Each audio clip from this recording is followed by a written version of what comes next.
Bonjour à toutes et à tous, bienvenue dans la première émission 2025 d'Art et Marché, votre rendez-vous hebdomadaire consacré au marché de l'art. Beaucoup de changements s'opèrent à partir du 1er janvier 2025 et pour le marché de l'art, c'est la mise en application du nouveau taux de TVA à 5,5%. Nous allons revenir sur les spécificités de cela avec Gaël Lefaou qui est avocat au barreau de Paris. Pour l'interview de la semaine, nous nous intéressons à la financiarisation du marché de l'art qui a beaucoup évolué ces dernières années. Nous faisons le point avec Delphine Brochant, conseillère en gestion de patrimoine artistique, fondatrice de Fine Art Consulting. Merci à vous toutes et tous qui nous rejoignez. Tout de suite, c'est Art et Marché.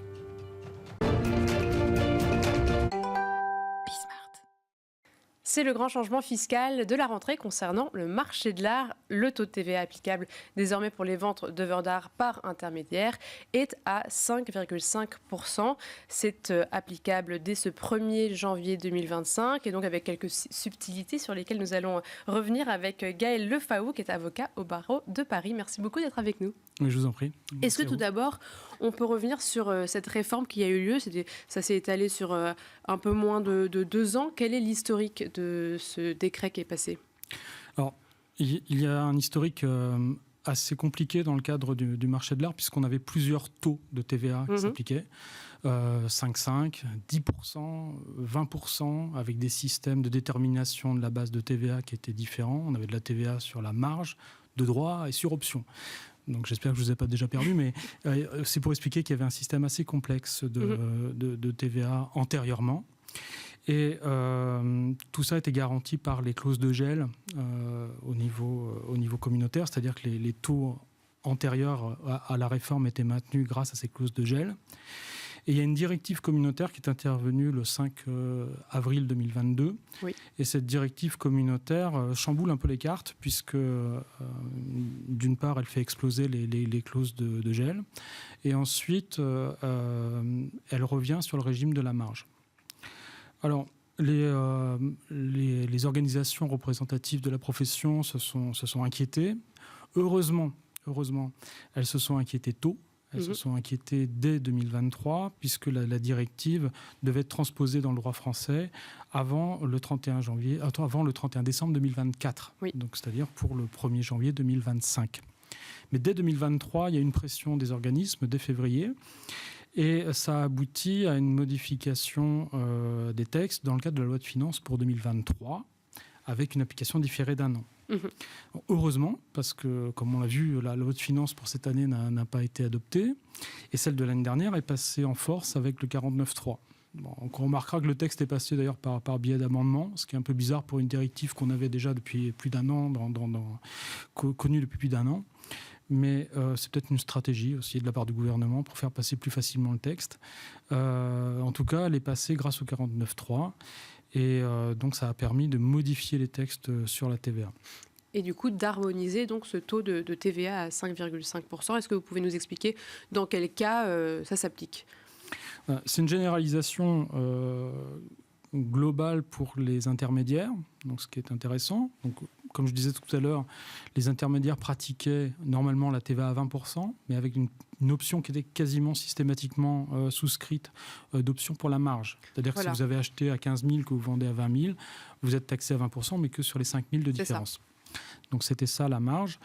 Et cette option était souscrite très régulièrement par les intervenants, et elle disparaît. Il y avait des galeries, etc., majoritairement. C'est ça. Et donc l'option disparaît. Elle est remplacée par un taux de TVA à 5,5 sur le prix de vente global, comme on a l'habitude de le voir dans le cadre du circuit économique. Donc ça, c'est la première grosse modification. Il y a aussi un maintien du régime de la marge, mais quand les deux droits. C'est-à-dire que c'est une autre subtilité, c'est-à-dire quand on a acheté auprès d'un non-redevable, par exemple un artiste qui est sous franchise en base de TVA, le régime de la marge pouvait s'appliquer. D'accord. Et là, ça continue. Donc c'est une exception, parce qu'il y a toujours en fiscalité des exceptions. Mais comme la TVA à 5,5 peut être intéressante quand même, on a prévu opération par opération que l'intermédiaire puisse opter quand même pour la TVA à 5,5. Donc on s'attend à une globalisation de cette TVA à 5,5. Donc ce sera fait au cas par cas à ce niveau-là. Oui. Et qu'est-ce que vous pensez là, est-ce que ça va avoir un impact sur cette année 2025 comment vous voyez les choses? Moi, je pense que déjà, ça a un effet de clarification. Donc, c'est jamais mauvais, puisque le taux de TVA à 5,5 va s'appliquer de manière globalisée. Ça a aussi un effet de sécurisation, parce que je parlais tout à l'heure des clauses de gel. On sait maintenant que la directive communautaire intègre les ventes d'art dans le cadre de ce taux réduit, ce qui sécurise quand même, vu par le haut, l'ensemble du système, ce qui est vraiment pas mal. Ensuite, sur les acheteurs, sur les consommateurs, si la marge était forte, le consommateur sera plutôt gagnant, puisqu'on aura une TVA à 5,5 sur l'ensemble. Si les marges étaient faibles, par contre, ça risque de coûter un tout petit peu plus cher avec une TVA à 5,5 globalisée. D'accord, merci beaucoup Gaël Lefaux. Je rappelle que vous êtes avocat au barreau de Paris et tout de suite on passe à l'interview de la semaine.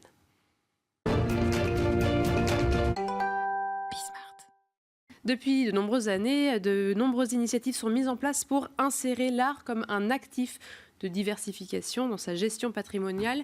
Nous allons analyser ce développement avec Delphine Brochant, qui est conseillère en gestion de patrimoine artistique et fondatrice de Fine Art Consulting. Bonjour Delphine, merci beaucoup d'être avec nous. Bonjour Sybille. Alors on remarque qu'il y a une progression de ce qu'on va appeler la financiarisation du marché de l'art, plus d'initiatives, plus de structuration, plus de manières d'investir dans l'art.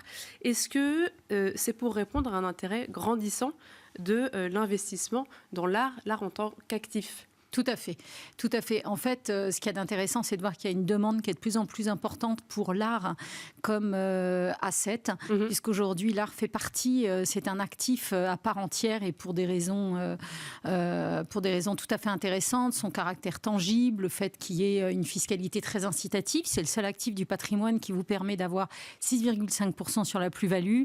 Il y a aussi des facilités de transmission et puis bien évidemment se faire plaisir. Alors, il y a d'autres critères qui sont intéressants aussi à prendre en compte pour ce marché.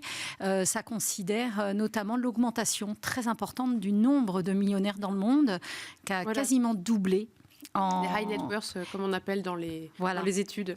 Exactement, et qui ont quasiment doublé en 10 ans pour être 58 millions aujourd'hui.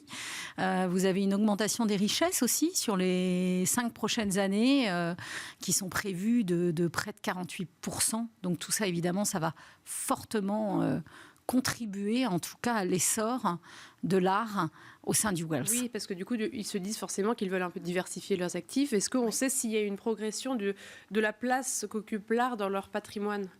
Tout à fait. Oui, il y a eu une progression du fait que l'art est définitivement aujourd'hui indissociable, en tout cas de la gestion privée, de la gestion de fortune. Et on peut constater une allocation d'actifs dans les portfolios qui est entre 20 et 25%. Et pour les patrimoines qui sont supérieurs à 50 millions d'euros, il y a environ 30% encore d'augmentation. Ah oui, donc ça reste très conséquent. Oui. Moi, je ne vous cache pas que j'ai toujours plutôt conseillé d'être autour de 10% du patrimoine que l'on pourrait consacrer à l'art au sein de son portfolio, mais c'est effectivement très très important.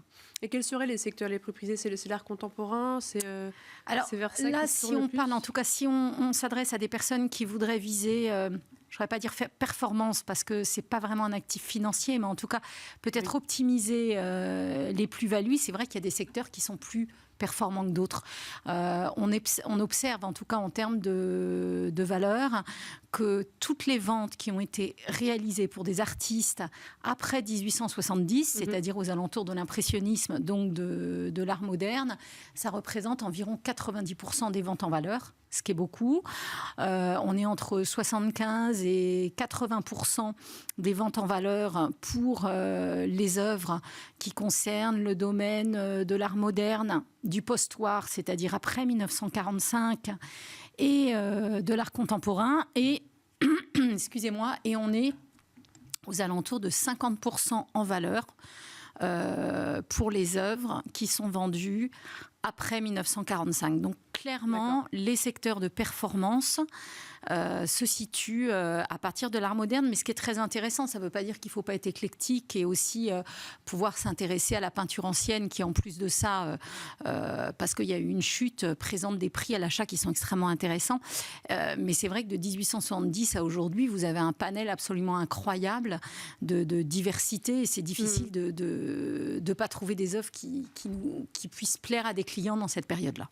Et ce qui est intéressant, c'est que tout ça est accompagné par de nombreux professionnels qui redoublent d'initiatives depuis ces 5 dernières années. Est-ce que vous pouvez nous dire un peu comment évoluer l'offre de services pour accompagner ces clients ? Oui, alors effectivement, c'est une question très intéressante puisque ça concerne évidemment, il y a une façon de devoir accompagner les clients dans l'art. La première chose, la plus importante me semble-t-il, quand on fait ce métier, quand on aborde l'art dans le wealth, c'est d'avoir une position indépendante. De s'assurer de ne pas avoir de conflit d'intérêts, c'est-à-dire de pouvoir identifier la meilleure option pour le client en France et à l'international, et donc de ne pas fonctionner avec, de ne se couper d'aucun marché, si vous voulez, de ne pas fonctionner simplement avec une maison de vente aux enchères, une galerie, etc. Parce que la meilleure option peut être absolument partout. Mais ensuite, ce qui est intéressant, c'est de voir qu'effectivement, comme ce que vous avez dit tout à l'heure en début, ça se structure. Et c'est de plus en plus créatif également. Donc vous avez des besoins, parce qu'il faut toujours partir des besoins, bien évidemment. Donc vous allez avoir des besoins qui sont d'ordre plus traditionnel et puis des besoins plus spécifiques. Alors les besoins d'ordre plus traditionnel, évidemment, d'accompagnement, ça va concerner les valorisations pour des transmissions, des assurances, des successions, etc. L'accompagnement pour l'acquisition. C'est ça. Et également pour la cession, donc avec cette position d'indépendance, et puis aussi concernant la due diligence, qui est évidemment extrêmement importante pour l'authenticité, la qualité, l'alignement du prix. Concernant la logistique aussi, pour le stockage, la conservation, l'assurance, et puis aussi concernant à titre informatif, la fiscalité. Et puis, on peut avoir des outils plus spécifiques. C'est ça. Et dans ces outils plus spécifiques, il faut être créatif. Et se dire, comment est-ce qu'on peut optimiser la collection ou un ensemble d'art pour un client. Et donc, on a réfléchi à 2 outils qu'on a mis en place maintenant il y a quelques années. Il y en a un qui s'appelle le portfolio et un autre qui s'appelle l'audit artistique. Avec le portfolio artistique, vous avez la possibilité d'aider les clients à cibler leurs goûts, de pouvoir traduire ensuite les goûts des clients avec des artistes patrimoniaux, c'est-à-dire des artistes qui ont un positionnement solide et de donner en même temps des informations extrêmement didactiques sur le profil économique des artistes et pas simplement artistique. Donc, ce qui permet de pouvoir optimiser la valorisation et d'être parfaitement informé. Et puis, l'audit artistique, pour des personnes qui détiennent déjà des œuvres d'art, c'est une façon de pouvoir les accompagner pour apporter plus de cohérence à l'ensemble ou la collection, que ce soit d'un point de vue artistique ou d'un point de vue économique, avec des préconisations qu'on peut donner aussi en fin de rapport. Il ne reste plus beaucoup de temps. Est-ce que vous avez justement des conseils à donner ou est-ce que vous avez vu des erreurs du côté de ces high net worth qui ont été réalisées et qu'il faudrait idéalement ne pas faire ? Je pense que on ne le répétera jamais assez, que c'est pas le prix d'une œuvre qui fait sa qualité, ça je le dis assez souvent, mais c'est extrêmement important. C'est bien la qualité d'une œuvre. Donc bien savoir que tous les artistes n'ont pas fait que des chefs-d'œuvre, donc il y a des périodes de prédilection. Donc il faut avoir un alignement des prix avec cela. Je pense que c'est très important aussi de faire son œil. On a la chance d'être très gâtés en France, donc il y a beaucoup d'expositions, il faut les faire. Allez voir Wesselmann par exemple, El Pop Art en ce moment, qui est une exposition absolument géniale. Je pense que c'est très important de se renseigner également, et également de ne pas toujours céder aux sirènes du contemporain avec les artistes très à la mode, parce qu'on peut avoir parfois des déconvenus. C'est pas toujours systématique, mais je pense qu'il faut avoir pas mal de sang-froid quand on se retrouve sur une sorte de frénésie, comme on a pu la connaître sur l'art contemporain, où là on voit qu'on a des baisses de 40-50%, voilà.